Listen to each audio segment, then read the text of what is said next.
Twitter. So I'll go ahead and get started. Boy, the Supreme Court has been on a roll, haven't they? They have just allowed more bigotry against LGBTQIA people. They rolled back affirmative action, and they're just getting started. They did a lot more too.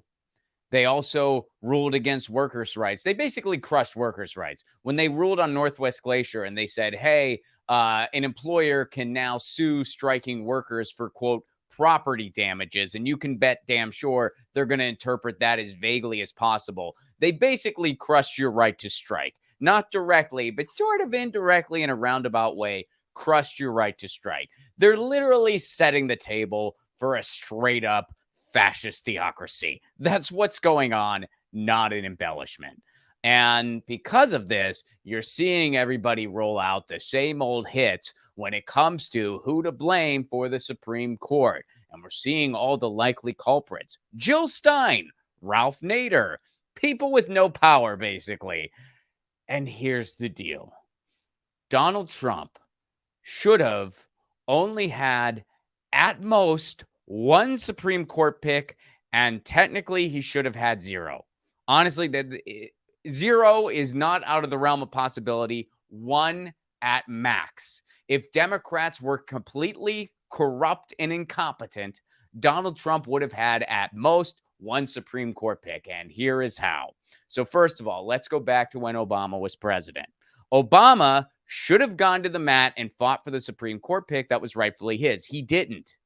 He just let it go. And Mitch McConnell was like, well, we should let the people decide. There was about a year left. Obama didn't fight for the pick that was rightfully his. Why didn't he? Well, because Queen Hillary had already been ordained at this point to be the nominee in 2016. So Obama wanted to use that Supreme Court pick as leverage for people to vote for Hillary. They knew she was going to be the nominee. They also knew how unpopular she was. You can find debate footage from 2008 where Barack Obama was just like, oh, Hillary, half the nation hates you. By the way, I just realized my Mitch McConnell voice and my Barack Obama voice pretty much sound exactly the same. That's why I'm not an impressionist. But anyway, so they knew how unpopular Hillary was. They knew that was good leverage to get people to vote for her. We know what happened. And that's why Barack Obama didn't go to the mat for the Supreme Court pick that was rightfully his. Had he done that, boom, that's one pick away from Trump. Now Trump's down to 2 picks, not 3. All right, another thing going on when Barack Obama was president. RBG could have retired. RBG could have retired when Barack Obama was president, and then he would have appointed a replacement. She didn't do that. Now, why didn't she do that? I don't know if any of us know for sure. There's speculation out there that, again, everybody was hoping for Hillary Clinton. Everybody was already in the bag for Hillary Clinton. So she liked the idea of the first female president appointing her replacement. I don't know if that's 100% true or not. But either way, she could have retired when Obama was president. She didn't, which, of course, set the table for the risk that a Republican president could replace her. And that's what ended up happening. So those two things right there, that takes away 2 picks from Donald Trump.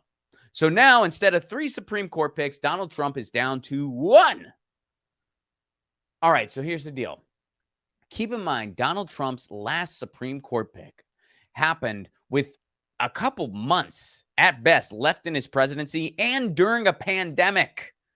Democrats could have used every stall tactic in the book. They could have threatened a government shutdown. They could have used every stall bill out there, and all they had to do was wait out the clock for about a month. And instead, they tried absolutely nothing. They could have easily held out the clock that long. Mitch McConnell held out the clock way longer when it came to Obama, and yet they didn't do it. So had they done it, okay, that's 3 ways they could have stopped Trump's picks. How many picks did Trump have? 3. So that's 3 right there. Now, before you get ahead of me, some of you might be thinking, Ron, your math checks out, but your replacements do not. Keep in mind, Donald Trump's last replacement was for RBG. You were suggesting RBG would retire. Now, had she done that, we wouldn't have been in that situation. However, one of Trump's other picks would have been earlier. So that might have happened, which, yes, I'll give you that. So that's why there is at most 1. So either way, 1 pick is a hell of a lot less than 3. We all know that, right? One's less. Yeah, we all. One's way less than 3. But here's the deal. Keep in mind what was going on during the entirety of Trump's presidency. There was the whole Russiagate fiasco. Now, Russiagate, of course, a lot of us were worried that it was complete bullshit that was just going to be weaponized against the left. And guess what? We were right. It was complete bullshit that was weaponized against the left. But nonetheless, why would they not have used that politically? Because they weren't actually sincere about it. But I digress. What about all the impeachment that happened? So why wouldn't they use the bully pulpit? Hey, this is not a legitimate president. He's colluding. He's been impeached. We can't allow him to appoint someone to the highest court of the land. Why didn't any of that happen? Again, why didn't they use every stall tactic in the book? Stall bills, threatening a government shutdown, et cetera, et cetera. Why did they try nothing? In fact, they fast-tracked a bunch of his lower-level judges. Had Democrats used every stall tactic in the book, and keep in mind, a pandemic happened. So had they used every stall tactic, stuck to their guns, played hardball the way Republicans do when it comes to this stuff, they probably could have stalled out the clock for at least a year, and then you had a pandemic happen. So I think that it is totally plausible that they could have stopped all of Trump's picks, and Trump would have gotten 0. Again, had they used every stall tactic in the book, I know that timing might have still meant that he would get 1, but I still think 0 is possible. And had Obama fought for the pick that was rightfully his, had RBG retired, that takes out 2 picks for sure. So 2 picks for sure, and it's totally plausible they could have prevented all of them. So next time somebody blames Ralph Nader or Jill Stein for the state of the Supreme Court, you can show them this video. Which, by the way, speaking of Nader, when all the dust settled, we found out that it wasn't Ralph Nader that quote-unquote cost Gore Florida. First of all, Gore didn't actually lose Florida. So again, you should be mad at the Supreme Court more than anything for the Bush administration. You should be mad at the Supreme Court. You should be mad at Fox News. And you should be mad at Brother Jeb. Because it wasn't Ralph Nader. And also when the dust settled, it was revealed that guess what? Some of Ralph Nader's voters wouldn't have voted if Ralph Nader wasn't on the ballot. Some of them, yeah, they would have voted for Gore. Okay, but guess what? Some of them would have voted for Bush. So even if you want to play your little bullshit spoiler game, it wasn't Ralph Nader's fault. You know what was a bigger culprit, way bigger culprit than Ralph Nader? The significant percentage of Democrats who voted for George W. Bush in 2000. Isn't that amazing? A political party that blames a different candidate instead of people in their own party who didn't support the candidate. They never once do you hear, like, yeah, it may be a significant amount of Democrats shouldn't have voted for George W. Bush. You never hear that.